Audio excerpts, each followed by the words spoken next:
Lagos Fashion Week just wrapped up, and here are the common trends that I noticed from watching multiple collections during the course of the week. Prints were very common this season, and just like for many fashion weeks that are held in Africa, prints is going to be a dominant trend that you will notice across several collections. Brands like Lady Maker, Our Might, Pepero, Kokro, Beated Institute. These brands employed traditional print methods in their collections, and there are other brands that use digital prints like Eki Silk, Rendo, and Wanifuga. The second trend would be Raffia and Straw. A brand like Ekikere is expected to have this, but this season other brands also joined. Cynthia Bila and Malide also used Raffia and Straw within their collection. Embroidery was also a common theme with brands like Pepero, Babayo, Onsa, and Ejiro Mostafiri. There was also some form of artisanal handcrafting with beadwork also employed across a lot of collections. Ashoke and denim was also another common trend that I noticed. A lot of brands that used Ashoke within their collections, and I feel like this season there's been a maturity in how people employ the use of Ashoke within collections. I like the way brands like ESO by Liman, Lady Maker made use of Ashoke within their collection. It almost felt like it's not the regular Ashoke that you're used to. Hertonbar and For Style's Sake also used Ashoke within their collection.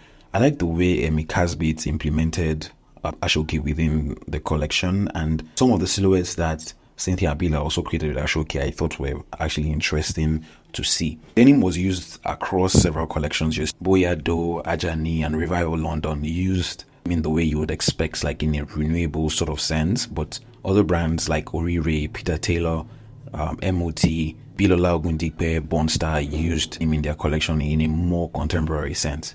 Knitwear was also another common theme throughout many collections. The brands like Lila Barry, Bonstar, Peter Taylor, Kokro Beat Institute, and Cynthia Bila using knitwear in expected traditional forms, while brands like Babayo, Cynthia Bila, and even Elixir use knitwear to add texture to their collections. Oshobo also had knitwear predominantly throughout the collection. Also, another common thing that I saw across board was structured suits and statement jackets across several collections. Kente gentlemen with the traditional silhouettes of suits, to the way brands like Frucci and Mikasbit, Dust of Earth used it. Structured jackets I saw that stood out to me were from brands like Peter Taylor, Lady Maker, and Lila Barry. One interesting thing that I know that I saw was the use of asymmetry across different collections. Peter Taylor, Elixir, Imad Eduso, Cynthia Bila sort of like employs the use of asymmetry within their collections, and Wanifuga, Imad Eduso, Ibilola Ogundipe, For Style's Sake, LFJ, Frucci, Kadiju. Most of them had what you would consider non-conventional silhouettes within their collections.